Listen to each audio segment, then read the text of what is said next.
Welcome to Cornerstone Community Church's Usher Training. Please click on the speaker icon on each slide to listen to the verbal presentation. Thank you. On behalf of Cornerstone, I just want to thank you so much for being willing to be a part of the Usher ministry here. We certainly cannot do it without you. This training PowerPoint is here to equip and prepare you to serve as an usher at Cornerstone, but it also serves as a reminder for current ushers as well. We're going to be going through a lot of information, and some of this information is also going to be involve emergency situations too. So just sit back, read along, and listen to the instructions as we go throughout the PowerPoint.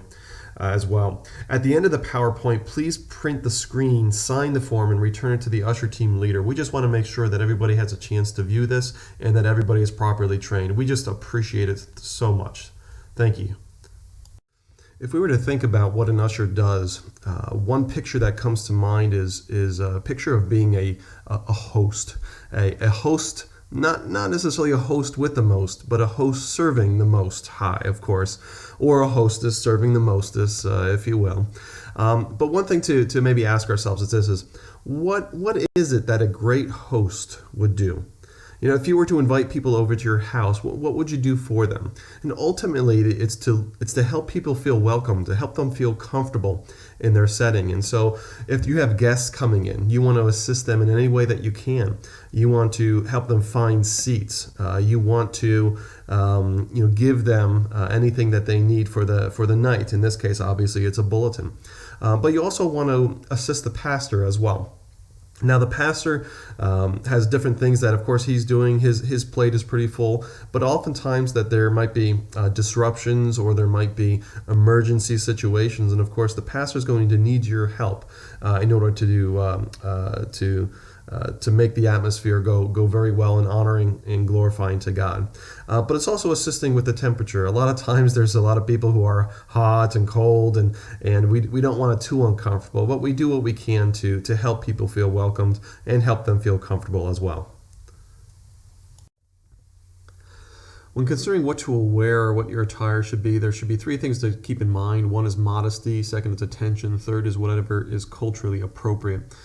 And ultimately, we just want to know and keep in mind that the service here is all about glorifying God, and so we want all attention in the service to be drawn to Him and not draw any attention away from Him. Therefore, we're just asking people to dress appropriately and modestly. When we think about what typically people wear, some people prefer to wear like golf type outfits like khakis and collared shirts. There are others in the church, however, that like to wear suits and ties, and certainly you're allowed to do that. But again, we just want to dress appropriately, modestly, so keeping free of the blue jeans or shorts, miniskirts, low-cut blouses, sweatpants, t-shirts, and things of that nature. The other thing, too, is just to kind of keep your appearance well-kept and avoid of any cosmetic or other alteration that might distract worshipers. So I'm thinking about different, if you've got bright green colored hair, then maybe it might be better to wear some form of a nice hat, or inappropriate tattoos. You might want to cover them up. So again, we just want the focus to be on the Word of God. When striving to become a great host, there's a few things that we need to know and remember. First is like great hosts arrive for the guests. Now that sounds kind of silly. You're not going to invite someone over and then not be there. But you as a great host, we of course want you to be there. So make sure that you check your schedule beforehand. And if you can't host or be an usher on that particular Sunday, please contact the usher coordinator as soon as you can, or find a replacement. Let the usher coordinator know of any changes that have been made. You can also check the bulletin the week before to see if you'll be serving the following week. Now, great hosts not only arrive for their guests, but also arrive before their guests. Therefore, please arrive about 20 minutes before service. This allows plenty of time for you to be able to put on an usher name tag to let a guest know what your name is if they need to know that.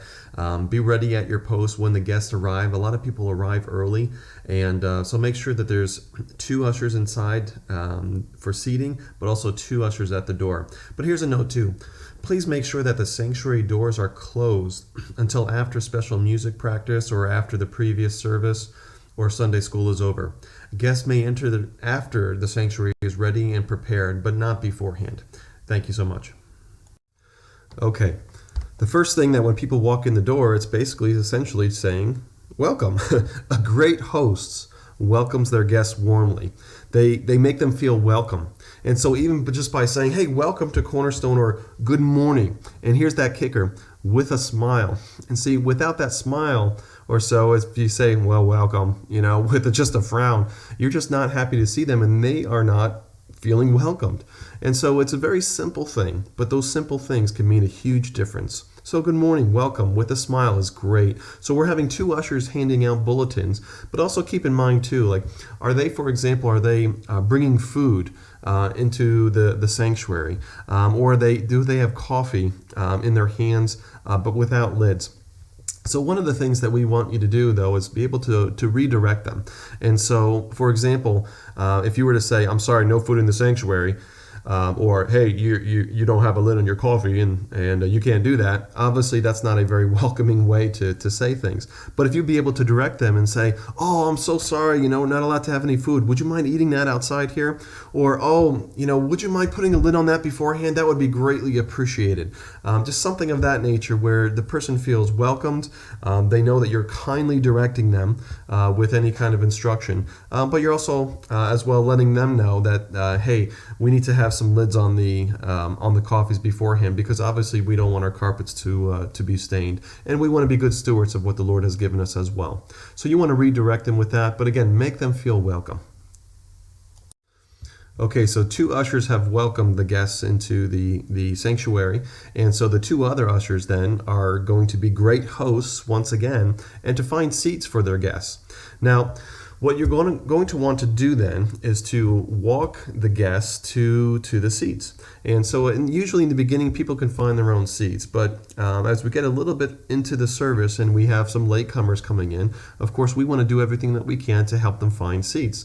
And so we want to walk with them to help them find some seats. And that might include asking people to move over, or it might include going to the front of the church. It could include any of those things. So don't just point to a seat, but escort them, and escort them kindly as well.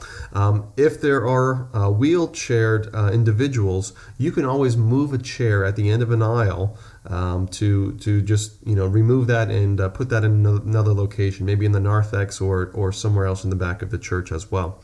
Now, the very back rows, right next to the windows, the one closest to the door where people enter, those are for ushers and spouses there. And so there's 4 chairs there that's specifically for you. There should be signs on there, so don't be afraid to ask people to move if they've sat in those seats. The seats on the other side of the church, which is the other side of the soundboard, that's for the hearing impaired. All right, and that's for the hearing impaired only. So at the very least, just those 4 seats, having those 4 seats just specifically for those who can't hear very well. And so if people walk in the door and they say, hey, I don't hear very well, we can bring them over to those seats and talk to the sound person. And the sound person will then give them some earphones so that they can hear the service well from where they are. Now, if there's a lot of people at church on some Sunday, go to the narthex, and in the supply closet, actually it's in the fellowship hall, but in the fellowship hall there's some additional chairs there, but there's also some in the narthex as well that you can use to seat additional people. All right, the worship is over and everybody is seated. Next typically comes an elder prayer, and right after the elder prayer then would come the special music and collection. Now at the back table, at the usher table, which is right near the entrance of the church, we will gather the collection plates. So one usher gets 1 collection plate. And as the special music starts, we'll have all 4 ushers go to the front, 1 at the far left, 1 in the middle left, 1 at the far right, 1 in the middle right, each with 1. And then they'll be able to pass the collection plates for each row, just being able to coordinate and look to see what the other person is doing, so there's not 2 usher plates going down the same row as well. All right, now you'll continue that process all the way going to the back of the church. Now, once the collection is received, then send 1 usher out to look outside the front doors, just to make sure no one is lurking outside the building, but also to check the administrator's office. And if there's anybody in there, just politely ask them to leave for security purposes. All right, so afterward, then return to the sanctuary, and then 2 of the ushers, not from the same family, will go and bring the collection plates into the administrator's office. Then place all collection plates into the safe. close the safe door, and sign the usher deposit slip just to make sure that all processes and procedures have been made. After you leave the administrator's office, just make sure you lock the door, again, for security purposes as well. Okay? Okay, so the collection plates are done, the special music has been completed, and typically then the pastor will get up and be able to preach a sermon. Now, while he's preaching, then what we would like to do is to have two, or at least one usher, to be able to go get an attendance form, which could be found in the usher table there that you see the picture of that on the bottom right hand of the screen, and then to stand in the sound booth so that you get a better angle and to get a more accurate count. Then go ahead and proceed to count the amount of people that are in the sanctuary. Afterwards, then please go to each classroom and count the adults and children and mark it on the provided form. That'll make sense once you see the form. Then please slip the completed form under the administrator's office door. While you're doing that, while you're counting the adults and children in the back, just do a little security sweep. Just make sure that there's no strangers over there and just kind of hanging out. And if they are, just feel free to ask them if you can help them or if they need anything from you. That way you can direct them to where they need to be.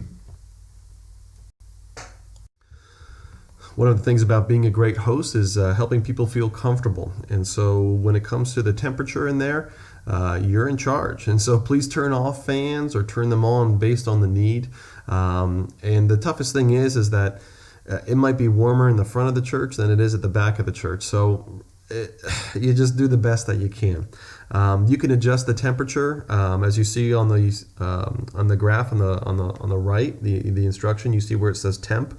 You can press that up or press that down as you need to, but don't open it up and change anything inside because those are on an automatic setting. All right, so just do what you can with the fans and the temperature, and that should be good to go. Again, just do the best that you can. Sometimes the pastor might make a request, in which case then go ahead and do what the pastor asks, as you're also assisting him as well. Thanks. Typically on the third Sunday of every month is Testimony Sunday.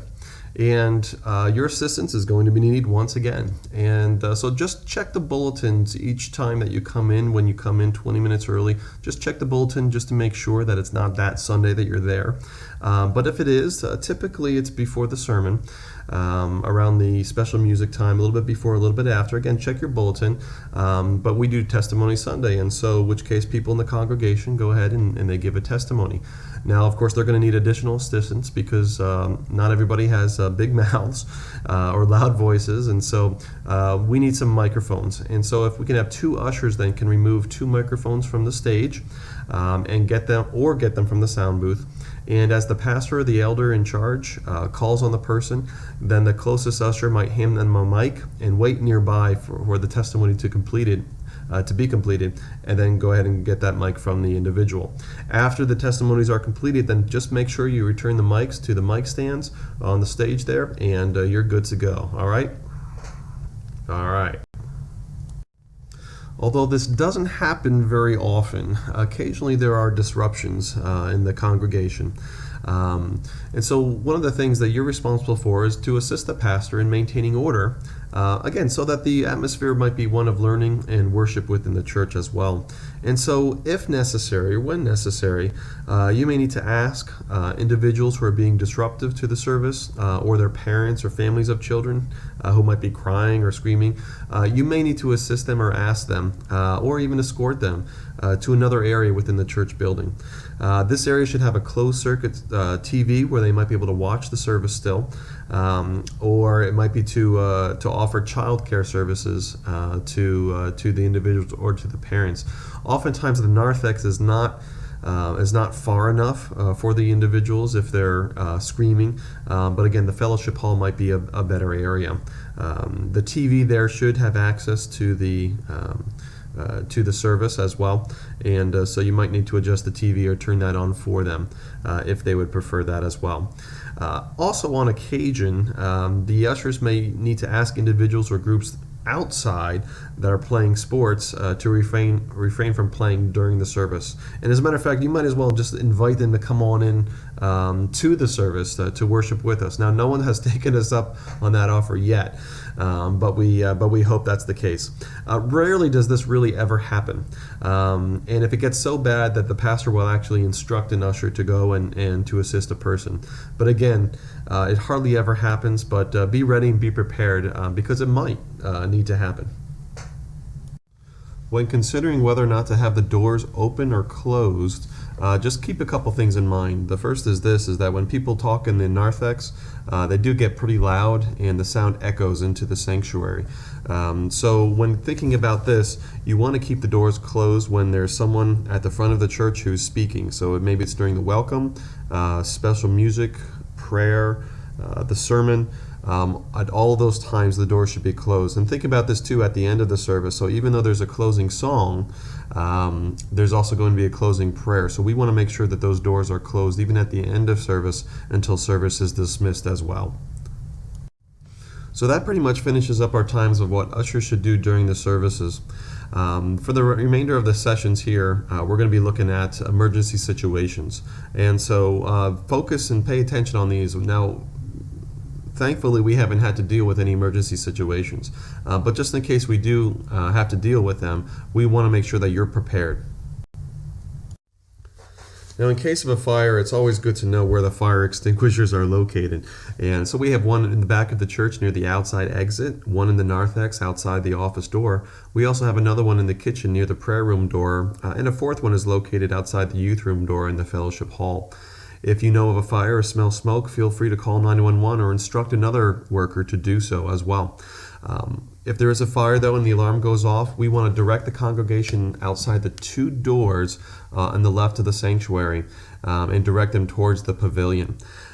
Parents will be united with their children under the pavilion, and so even though we won't be able to stop parents if they go right through us, but we do want to direct them and let them know that the child care workers are going to be taking their children to the pavilion and that they will unite with the parents at that point. Also, please help any handicapped individuals into the pavilion or instruct others to help. If you know that it's safe to do so and at least one usher is able to, please go ahead and go to the nursery in case there's in need of additional people to help move the children and move the infants outside to the pavilion as well. This sign is located inside the sanctuary doors, and there you'll see the red arrows, and the red arrows provide the primary means of egress, and so that's where you'll be directing the people in the sanctuary outside. And so whether they go through the two doors, you'll see according to this picture on the right side, and going to the pavilion, or you can also direct those, if it's safe, to go through the narthex out the front doors as well. But again, meeting at the pavilion is the place to go and meet with the children. Essentially, we don't need them or want them to go into the fellowship hall because the children's workers will be taking care of those individuals. You'll see on the top right on the sanctuary there, you'll see that's where the fire extinguisher is located, where it says F/E. And you'll see also at the bottom left hand, you'll see the F/E where the fire extinguisher is in the kitchen. The F/A is the first aid kit in the kitchen, so that's so you know where that is just in case it's needed. Well, hopefully we won't have to deal with a heart attack in the church, but it could happen. And so if it does happen, we want to make sure that we're prepared. First thing, know the location of the AED device. If you go back to the previous slide, you'll see where the AED device is located, which is in the narthex next to the window, between the window and the sanctuary door. If you know someone is having a heart attack, call 911 or instruct another person to do so. Even if it disrupts the service, that's secondary to the fact of this person needing help. If it is something that they're feeling chest discomfort and they're able to move, then assisting them to the narthex would be fine. But if it's a serious that they've just collapsed, then the service is going to be interrupted, and that's okay because their life is more important.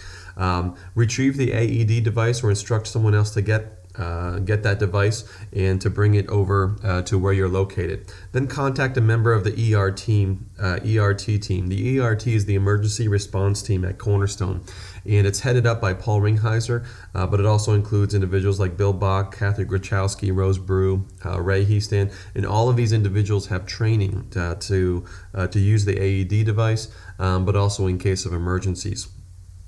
You may need to clear the area because when using the AED device, some clothing may have to be removed, and so we want to honor them and with their shirt possibly being off, especially if it's a female. In order to work the AED device, there is instructions on the device itself, but you can also go to YouTube and copy and follow the link or type that into the browser and to be able to watch how you handle or how you use an AED device. It may happen where a member of the congregation will come to you and just say that they're experiencing some kind of uneasiness. And if it's at all possible to assist them to the narthex and have a seat there, that would be great.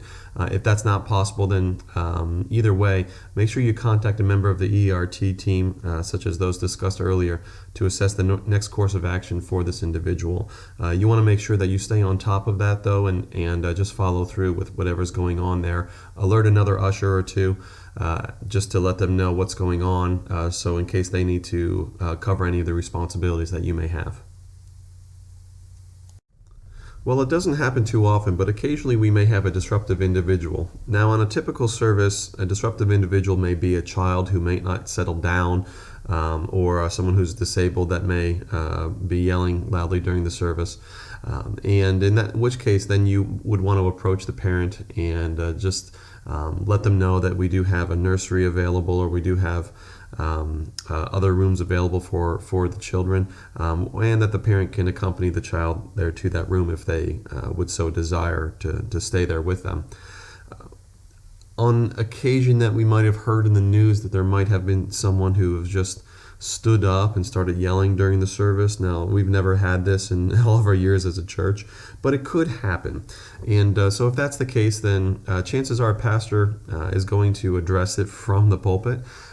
But feel free, you may also need to go stand near the person as well and ask them to calmly refrain from interrupting the service, and that they can speak to the pastor or elder at another time, but of course that this is not the right time. If they refuse to stop, then 911 may be called, and you can let them know that too, and let them know that, say, hey, if you don't settle down, we're going to have to contact the police, and chances are that then they will comply. But if they do need to be escorted outside, and then a member of the emergency response team will also accompany you and help you out during that time, so you're not alone. Again, we've never had to deal with this, and hopefully we never will, but we do have some processes in case it does happen. Well, we hope we never have to deal with a situation such as having a shooter here at Cornerstone. We know the world that we live in, and it's sad when these things do happen. If in case that there is a shooter, there really isn't a whole lot of options that we have. If and when you're able, of course, call 911. The assistance of police is absolutely necessary. But here's a few options that you can choose. First is this: you can duck and run for cover. Just do everything you can and just get out of the way and avoid any kind of bullets. You could also play dead and just pretend that you're dead so that they don't shoot you. You can also choose to physically attack the shooter and remove any weapons from him or her. Or if you're able to, if that was the case, to keep the shooter incapacitated in such a situation.